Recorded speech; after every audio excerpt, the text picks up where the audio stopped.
The papyrus, putting on my table every month. I don't wanna be sad. Don't even try to hide it. No, I don't wanna lose it. And you see how it is, it's so inviting. The papyrus, we're all so alive. The papyrus. Hello, welcome to the Papyrus Magazine News Update. First, the headlines. Evans rearrested, faces murder and kidnapping charges in court. Zauzau district head collapses, died at public event. PDP governors meet in Delta to strategize ahead of next session. Bauchi Assembly Speaker slams Dogara over funding claims. Obi slams Akande over claims about NSAS protest. Fuel tanker explosion rocks Duse, damages properties. Court grants Sowore 10 million bail over cybercrime allegations. Now the news in details. Notorious billion kidnapper Chukwu Dumemeowa Madike, better known as Evans, returned to court on Thursday, January 30, 2025, alongside his co-defendant Joseph Emeka. Evans faces grave charges, including the murder of 2 police officers and an attempted kidnapping of Chief Vincent Obianodu, the owner of Yongsha Grow Motors. Before Justice Adenike Koka, the duo pleaded not guilty to a 5-count charge of murder and kidnapping, setting the stage for an intense legal battle that promises to unravel the detail of their alleged crimes. The Sarkin Zakin Zauzau Alhaji Riwan Yahaya Pitts collapsed and died during an event in Kofan, Gayan, Zaria on Thursday morning. The incident occurred as he accompanied the Emir of Zauzau, Mala Ahmed Nuhu Ramaili, to the Gombe Sawaba General Hospital. Pate, who also served as the Councillor for Health-related matters, was rushed to the hospital by pronounced death shortly afterwards. In a statement, the Emirate Council expressed grief over his passing, describing him as a dedicated and religious leader.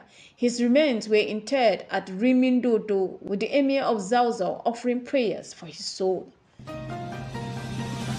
Moving on, the governors of People Democratic Party (PDP) converged in Delta State for a strategic meeting ahead of the party's National Executive Council NEC session. The gathering, hosted by Governor Sharif Oborewori, focused on fostering party unity amid ongoing challenges. Governors from Akwa Ibom, Bauchi, Bayelsa, Osun, Taraba, and Adamawa were present, along the acting national chairman, Omar Damagun. Governor Sharif emphasized the need for unity, urging members to work together for party's survival. Meanwhile, Lere Olayanka, spokesperson for the FCT minister, Nyesim Wiki, blames Atiku Abubakar for the party's lingering crisis, accusing him of undermining PDP's chances since 2003. Meanwhile, the Speaker of Bauchi State House of Assembly, Abubakar Suleiman, has dismissed former Speaker of the Federal House of Representatives, Yakubu Dogara's claim that Governor Bala Mohammed betrays FCT Minister Nyesom Wike. Dogara had alleged that Wike founded Mohammed's 2019 gubernatorial campaign. In a statement, Suleiman refuted the claims, labeling them as baseless and politically motivated. He insisted that Mohammed's victory was secured through grassroots support and credibility rather than external financial influence. This development underscores rising tension within the PDP over party alliance and ongoing political dispute. Peter Obi, the 2023 Labour Party presidential candidate, has condemned former Osun State Governor Bisi Akande for alleging that the NSAS protests were masterminded by the Obedient movement to undermine Bola Tinubu's presidential ambition. Describing the statement as a deliberate distortion of facts, Obi emphasized that the NSAS protests were a genuine outcry against police brutality and a demand for better governance. In a reaction issued by Obi's media aide Umar Ibrahim, the claims were described as insensitive to the memory of victims who lost their lives during the protests. NSAS was a spontaneous movement against injustice, not a politically motivated scheme, Ibrahim stressed. Tanko Yunusa, national coordinator of the Obedient Movement worldwide, echoes the sentiment, calling Akande remarks as an insult to the memories of victims. He urged politicians to focus on addressing national's pressing issue rather than spreading divisive narrative. Akande's controversial statement during a podcast interview alleged that the protests were foreign backed to weaken Tinubu's influence ahead of the 2023 elections. The EndSARS protest, which began on October 7, 2020, culminated into the tragic incident at the Lekki toll gate on October 20th, where security forces allegedly opened fire on peaceful demonstrators. A fuel tanker explosion at Shakotu filling station on Kiyawa Road in Dutse, Jigawa State sparked chaos as flame engulfed the station and surrounding properties.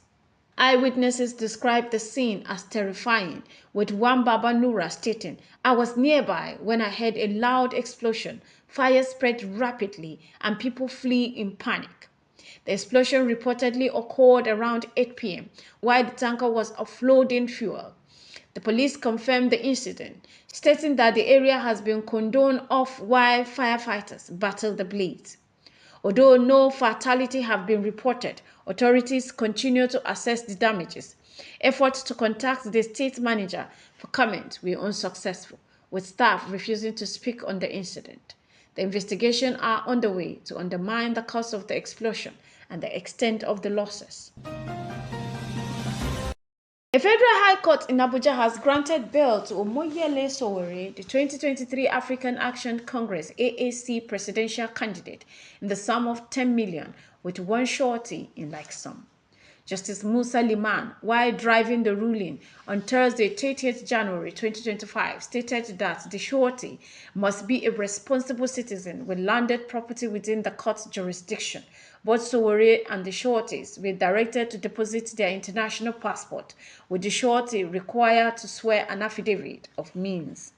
The court adjourned the case until April for trials.